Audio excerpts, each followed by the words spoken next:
TikTok photo swipe not working on Android. Hey everyone, welcome back to our channel. In this video we are going to learn how we can solve if the TikTok photo swipe option is not working on Android, so make sure to watch the video till the end.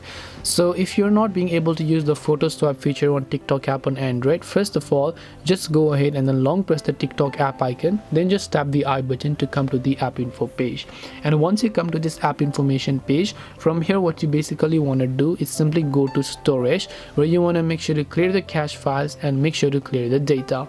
Once you clear the cache files and data of the TikTok application, just relaunch TikTok. Go to your Play Store and then check if it has an update. If it does, also make sure to update TikTok to the latest version. Now you can try to upload a photo slideshow over here, or you can also go ahead and then just try to swipe the photos that you are trying to wipe it. This way you should be able to solve if the photo swipe feature is not working on TikTok. Hope this video was helpful. If you have got any more questions, feel free to also leave them down below. Thank you for watching till the very end of this tutorial, and see you soon in the next video.